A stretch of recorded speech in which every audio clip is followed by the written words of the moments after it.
You are listening to the What a Word podcast, an interview style podcast where guests bring their unique experiences and insight on culture, life's challenges, and faith. Each episode is seasoned with words which will inspire and encourage. Now, here is your host, Ryan Sharp.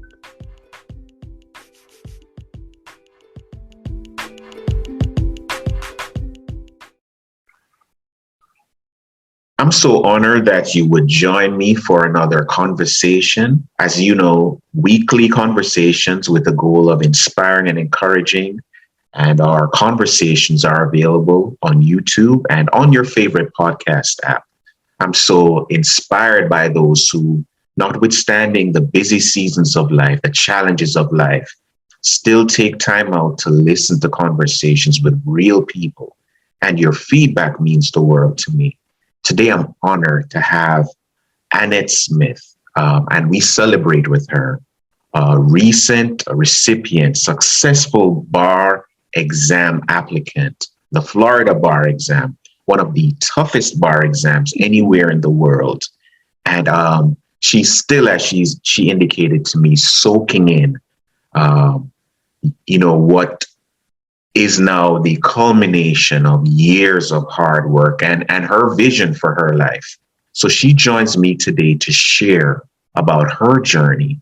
Please join me in welcoming newly minted bar exam successful recipient Annette Smith to the What a Word podcast. Welcome, Annette, to the podcast. Thank you, Ryan. Thank you for having me on today. Most welcome, most welcome. And I want to just take a moment to soak in what I learned about you in terms of your milestone. Could you share with listeners what you recently accomplished? Now, I may have summarized it, but for you, this is a very special milestone. Please share with listeners what the fuss is all about today as we talk. Okay. Well, the fuss is all about me not just passing the Florida bar exam, but passing it after taking it 9 times. It was my 9th attempt when I took the Florida bar exam at age 50. I'm not the traditional age student that's going into law school. And when I graduated at age 53, I immediately went into taking the first July admissions exam administration, and I did not pass on that time around, but I continued to take it several times after. And I believe, it was only one exam that I missed from 2017 to 2022 that I did not take. So I took the exam consecutively over and over again, knowing that it was what God had put in me to do. And I know that it was a vision that I received from God that I was not only going to law school, but I was going to become an attorney. It's awesome. And we celebrate that with you, man. And as you've indicated, you're still soaking it in, and take your time with that, savor every moment, man. It's an awesome accomplishment, and I'm so happy for you. Tell listeners why, I'm just going back a little bit, why education was so important to your parents, because obviously your success here is a continuation of their legacy as well. Yes, it is. My dad and my mom both, my dad stopped school at 14, so he did not continue on into high school. My mom went as far as 11th grade. Although my dad went on to be an entrepreneur, he had a refinishing and upholstery shop that he managed and operated for years, from the time I was a kid until the time that he passed away in 1998. So he was able to be successful as an entrepreneur, but the education still was not there. So of course, he felt that if he had the education, he would have become even more successful, because not knowing how to budget and finances and all these other things that you would get from just learning not just the trade, but learning the behind the scene of the trade. So they would always tell us, education, get your education, continue to go on as far as you feel you need to, because we could stop and get a trade, but he wanted us to at least get that education. And he would always talk to me about it, even when I stopped from just after high school. Whenever you feel it's ready for you to go back and get your education. That's awesome. I had a professor who told us once, she says it doesn't matter which train you get on because there's a local and an express. Just get on the train. And I think for her, she was impressing upon us students that life is indeed a journey, right? Mm-hmm. And with a lot of stops on the way. But the important thing is staying on the train so you can get to your destination, no matter how long it takes. And I'm so proud of the legacy, no doubt, started by your parents, which you are continuing on with as well. Some people, by virtue of having relatives or friends or themselves being law students or past law students, recognize just the difficulty of organizing and taking in all this information and making sense of it. You've indicated that your journey started a little later than the average student. How was your law school experience? It was awesome. It was awesome because it's something that I thought about for years. Wasn't sure that I was going to ever get to that point. And when I got to law school, I was thinking, as a non-traditional law student, I'm going to be treated like, you're the mom in class and, looked upon on that way. But it was everything but that. The students, I had younger students under me. They treated me as their peers. I was able to fellowship with them in different outings. And still, they respected me in that way as well. So all through law school, I was known as Miss Annette, even though I would tell them, you don't have to call me Miss Annette, but they still gave me that respect. But then yet they still allow me to be as one of them as well. So, I participated in the social things, events, and different activities. I even was nominated vice president for the BALSA Association, for the Black Law Student Association. And that was surprising, that it wasn't surprising that I got nominated for it, but even the overwhelming that they gave me to say, yeah, we want you to be vice president in this organization, even when there were so many younger students that could very well have been in that position. So I felt honored in that way, but I did enjoy the journey of law school and I wouldn't trade it for anything. That's awesome. Now, Annette, I believe someone listening or viewing may have some appreciation for what you said earlier and what you just reminded us of, that you actually started law school, on or about 50? 50, yes. 50. What I found when I was a law student was that those who had careers before and were had experienced life, or were more well-rounded with what life had to offer, so to speak, did better in terms of analysis, etc. They were not lesser students than those who left college and went right in. How was your experience, considering that you had a number of careers before? Some, in fact, in the law area. Did it make law school less challenging for you? No, I think it didn't make it less challenging because there was still all more to learn. And if for anything, I think at some point, because I came out of being a paralegal, it made it a little more difficult because I was trying to do things the way we did it in, working experience, but it's not done that way in law school.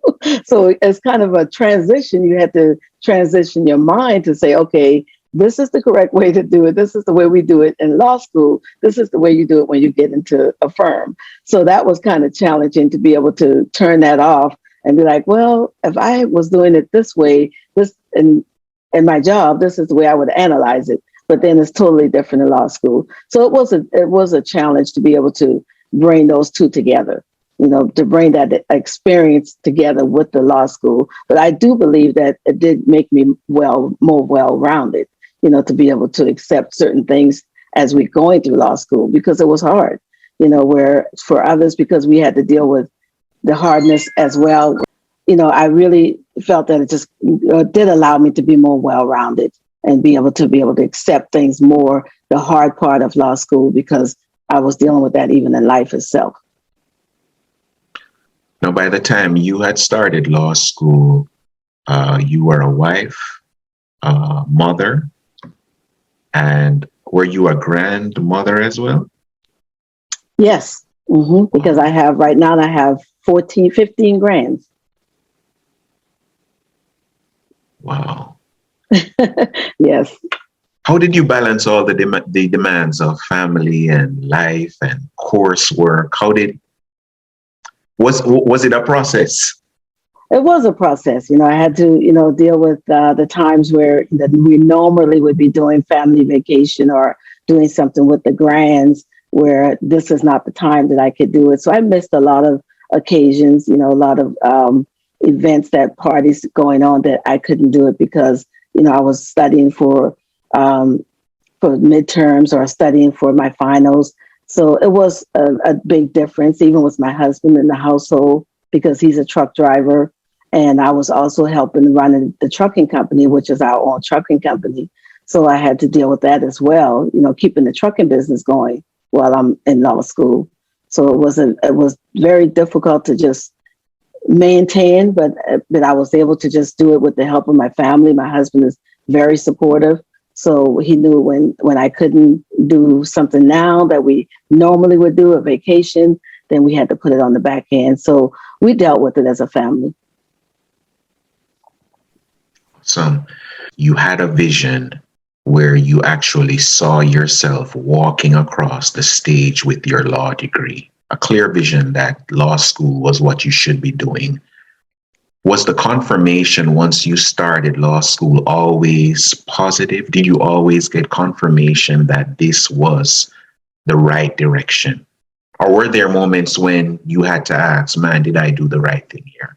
There were moments that I did ask that, but each time that I did, because the vision was so clear to me when I received it, this vision I received, it was when I was going to get my associate's degree to become a paralegal.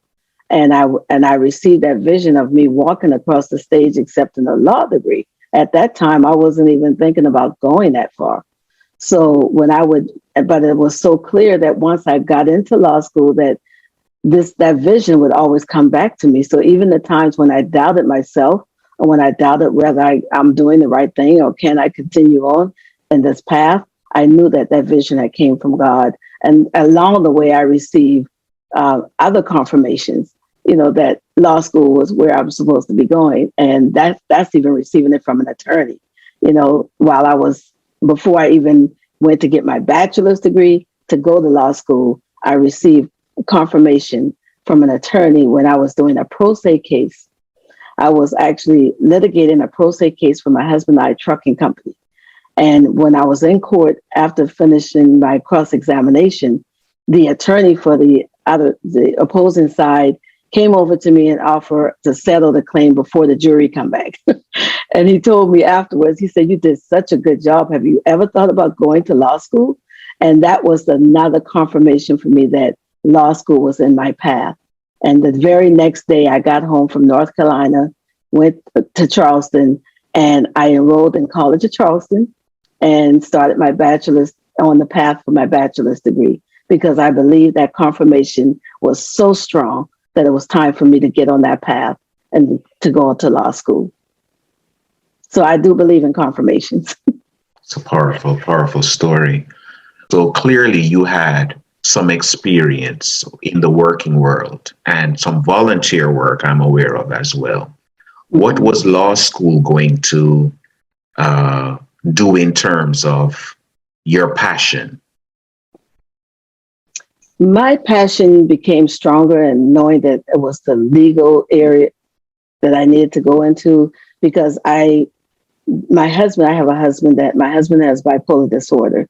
So for years, I would be advocating for him in different areas with the hospitals and other areas for his mental illness. So after doing that, even not for him, it would be others who would come to me and ask me to help them find this information, help them to be able to do this. What do they need to do to get this thing done for their child or their husband or their sister or brother? So that advocacy became so strong as passion to me that I knew that if I would be able to get a law degree, I would be able to go further in that area. So that's the reason why I wanted to get my law degree, so that when I'm dealing with and helping people and advocating for people with any type of disability, whether it's mental illness or anyone, I would be able to have that degree behind me to be able to say I can go further and not just be on the outside looking in. And so what's interesting about what you said is it sounds to me like compassion, empathy, and advocacy inspired you to want to go to law school. But I'm sure along the way, you ran into some law students and some attorneys who did not have those attributes. How did that, how did you reconcile those issues? Yeah, I mean, I've worked in personal injury, so and I'm sure that. But that was one of the fields that you don't see that as much. But I was fortunate to be able to work with the attorneys and even that area that did show that, even though people think otherwise. For personal injury attorney, but I just continue to stay faithful and stay close to what I believe.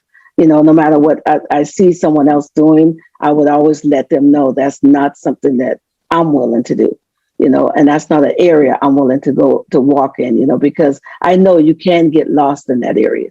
You're looking at, the money, people want to make the money when they come out of law school, but I believe in my passion above it. And I know that will come along as well.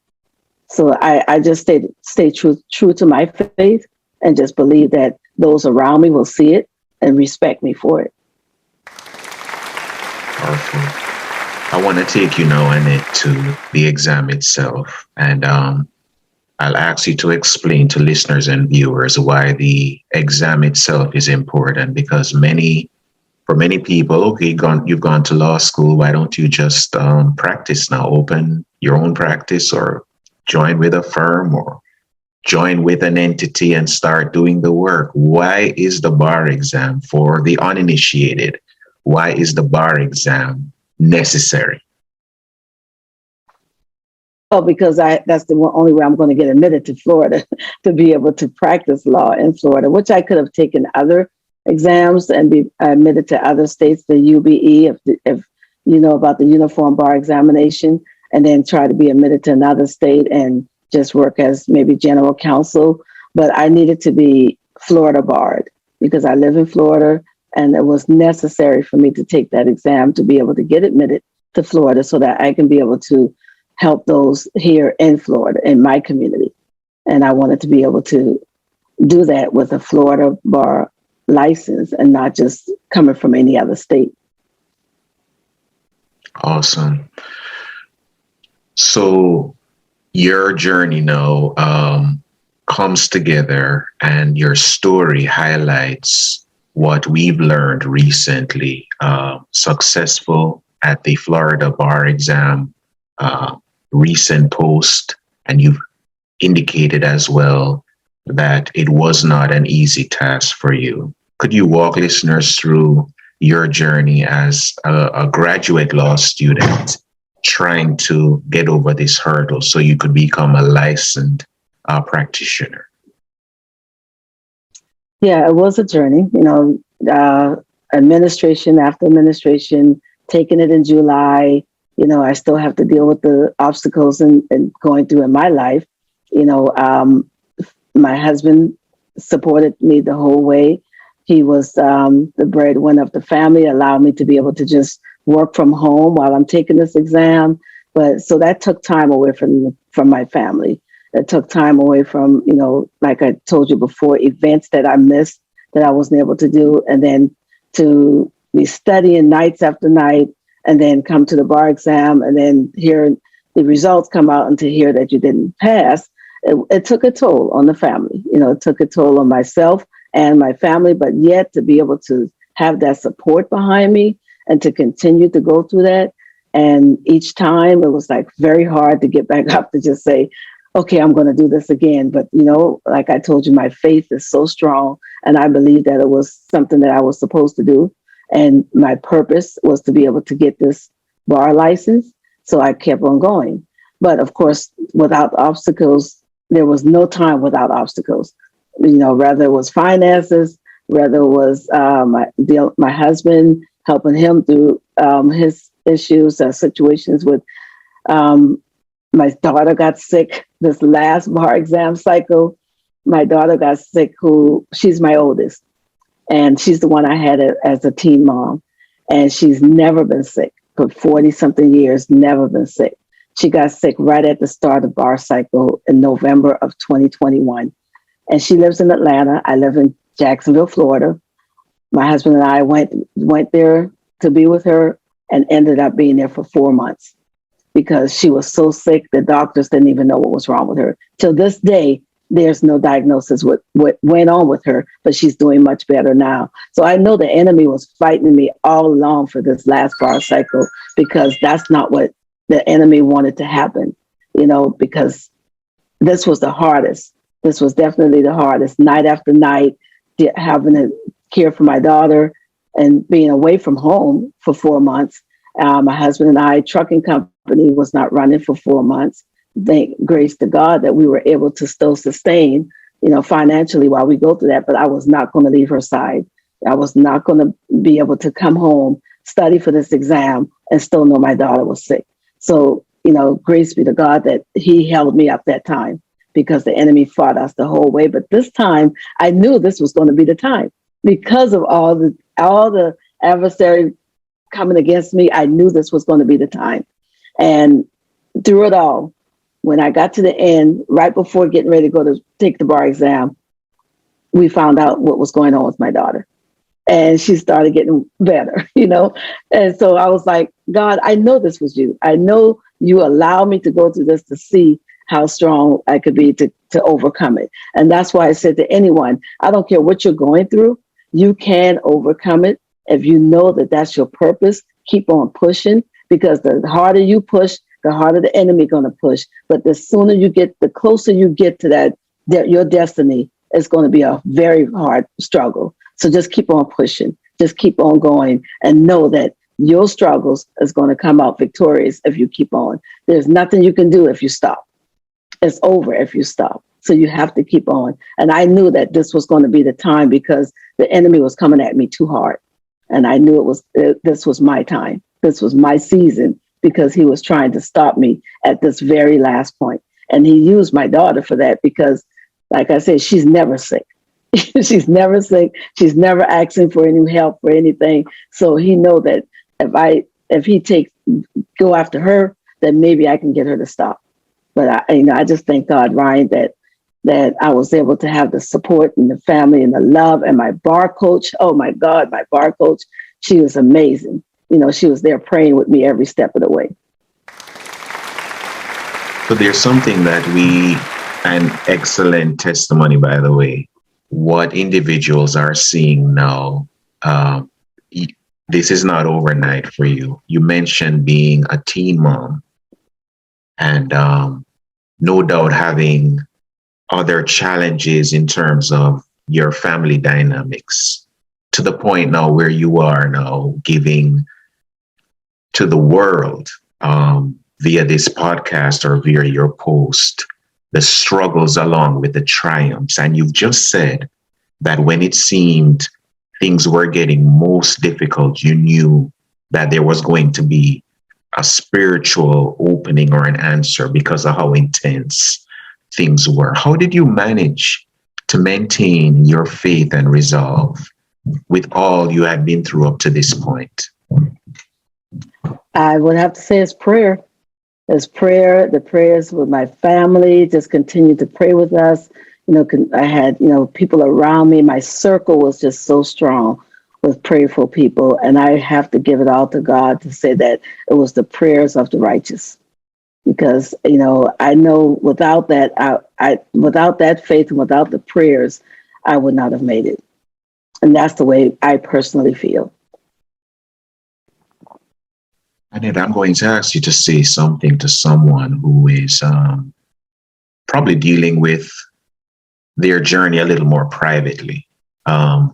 They may be taking a course or some exams that nobody knows about because of the deferred, or the delayed.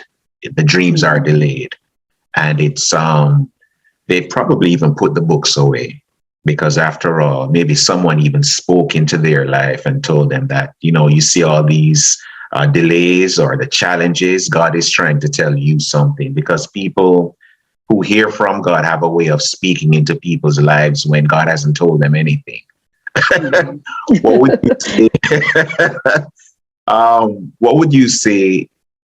Say something to that person who is in that season now where, man, passing this exam or accomplishing this degree or getting this license, getting this certification could do so much for my life, but I can't see an answer. And if I haven't given up already, I'm about to give up.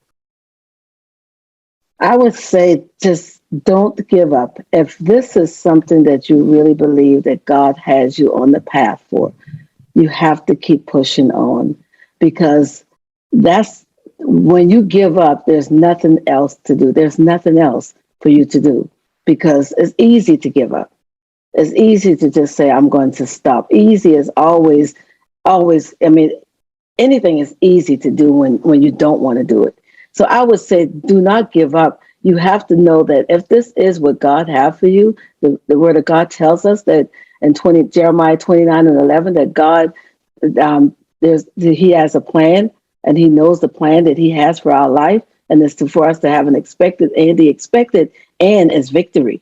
So if you believe that this is the path that God put you on, whatever you need to do, you do. The last thing you need to do is to give up on it. Find a way, pray about it, ask God to help you find a way to keep on pushing through it. And the doors will open. I always say, when I pray for things, I always pray that, God, if this is the door that you would have me to go into, open that door. If it's not, then I ask you to close it. Because the one thing you do not want to do is to push open a door that God has closed. But if prayer, I read in my Bible a long time ago, if prayer and praise do not open that door, then that's a door closed by God, and you do not want to push through it. Otherwise, if you see things opening up every time you stay in prayer and praise, then keep pushing through, because God has something for you on the other end. But if you give up, there's nothing else there's nothing there. So the Bible tells us that faith without works is dead. Your faith is you getting out there and continuing to do it, because no one is going to be able to do it for you. The only person who could kill your dream for you is yourself. Other people may say, they can say what they want to say, but the only person who can kill that dream for you is you. So if you stop, then there's nothing else anybody else have to say to kill it. So I say to you, keep pressing on, find the strength, but first know that this is a door that God wants you to go through, that God has something for you, and then keep pressing on. Annette, I want to take you to that moment, because I think every bar applicant envisions the moment when they get the confirmation that they have passed. What was that moment like for you? Was it all that you thought it would be, or was it even more than that? It was even more than that. I actually, every other time that I took the bar exam, and when I got my results, I was with someone. I was always with someone, a family member, who wanted to see me open it. And when I opened it, it was, not what I expected. And this time around, like I said, I just felt in my spirit that this was the time, but I wanted to be alone when I opened it. So I was alone in the room by myself. My husband had just fixed me breakfast in bed. He brought it to me in bed. And I knew that the results were out, but I decided I'm not going to open it until I finish eating my breakfast. I ate my breakfast, and everyone was like, how could you do that? I would have had to open it right then. But I ate my breakfast. I stood there and I opened the opened the results up. And when I saw it, all I could do is cry and start praising God. I cried and I started praising God. And then I went into the front and told my husband, he said, the look on your face was just speechless. I knew what you was going to tell me because it was just so much, it was so glorifying, that I was like, I'm finally at that point. I'm finally realizing that that vision has come completely to pass because just the vision of me walking across accepting my law degree was just one part of it. And I knew that God, you didn't show me that vision just to accept my law degree. This point right here had to come to pass. So I was so floored that that vision had finally came to the expected end that I was asking God for. So I was more so in tears than anything. I wasn't like screaming and jumping for joy. I was just praising God on my knees, crying that this has happened. It finally happened. That's awesome. Annette, if you could, for us, just encapsulate what the journey in terms of different institutions were in terms of education with the start and stops from high school to the present. Okay. High school, of course. I graduated high school in Charleston, South Carolina, Fort Johnson High School. I didn't, go into college right away because I was raising my daughter. I actually moved out to California and stayed out there for 10 years. And then that's when I came back to Charleston, South Carolina. I didn't start going to get my associate degree until I was working full time on a job. I was working as an administrative assistant to the fire chief in Charleston, South Carolina. And I decided, okay, I did this for 8 years. It's time for me to move on to go in to get my paralegal degree because I knew I wanted to go in the field of law. So I did. I went and got my associate's degree at Trident Tech in Charleston. I actually graduated there the same year my second child graduated high school.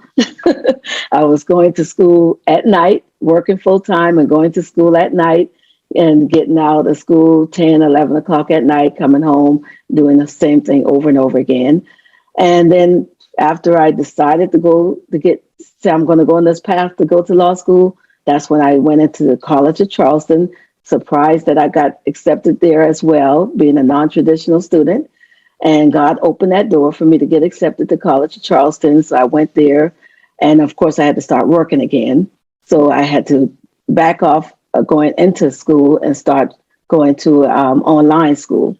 And I ended up getting my bachelor's degree through Strayer University. And at this point, I was working full time, still didn't see the possibility of going to law school. Finances wasn't there. I couldn't see not working, not being stable, keeping a job with me and my husband working together. So I kept putting it off. And that finally I was like, you know what?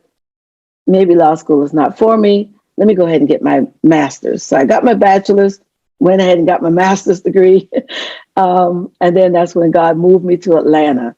And that's when the doors opened for me to end up going to get into law school. And I was able to get into law school when I was living in Atlanta after being sick. I had to move to my daughter, the same daughter who lives in Atlanta. She took care of me for 2 years. So because I got sick, I had to leave my job that I was on for 5 years as a paralegal, moved to Atlanta. My daughter took care of me for 2 years. And then that's when the doors opened for me to get into Florida Coastal Law School in Jacksonville.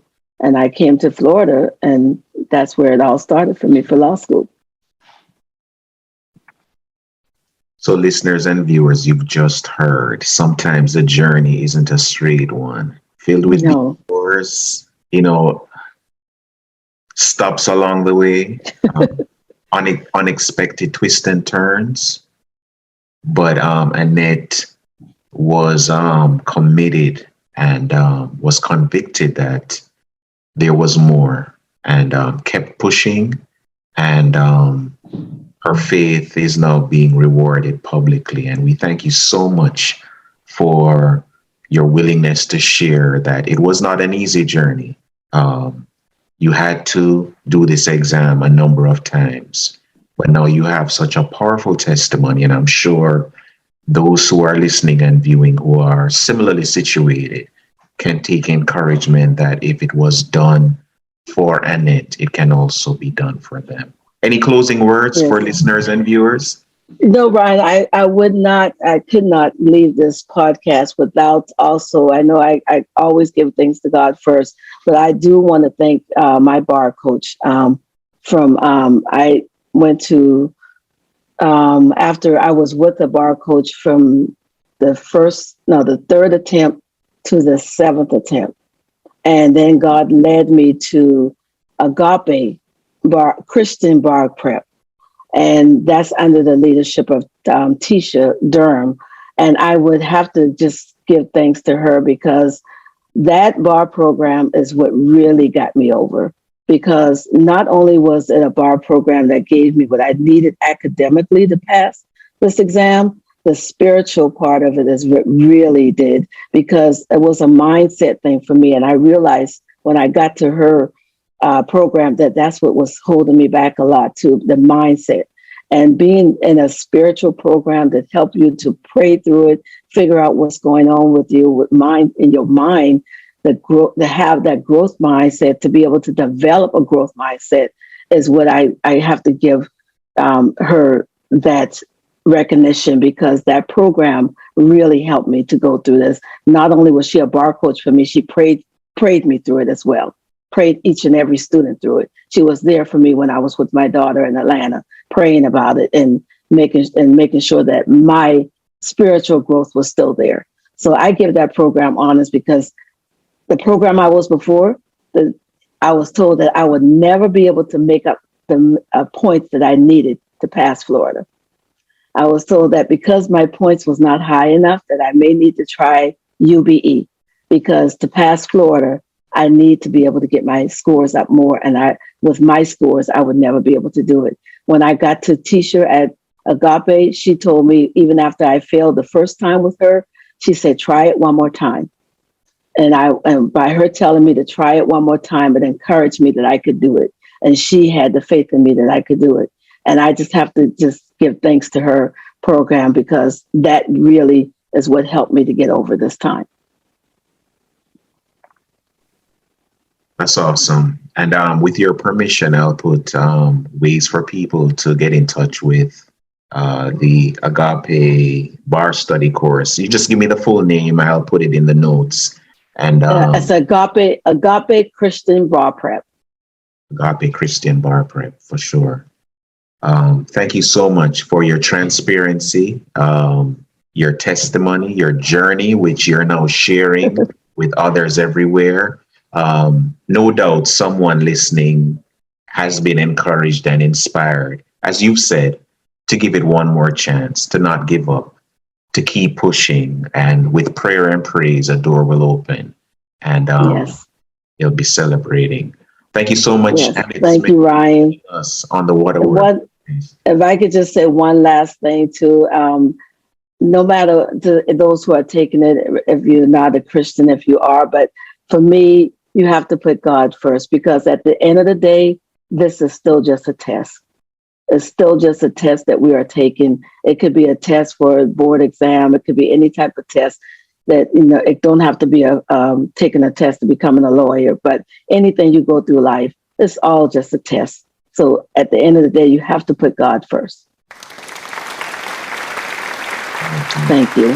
Thank you so much. And I look forward to the rest of your journey. And thank you. Touch. Thank you, Ryan. I appreciate you, and God bless you. Have a blessed evening. Most welcome. Blessings to you and your family as well. Okay.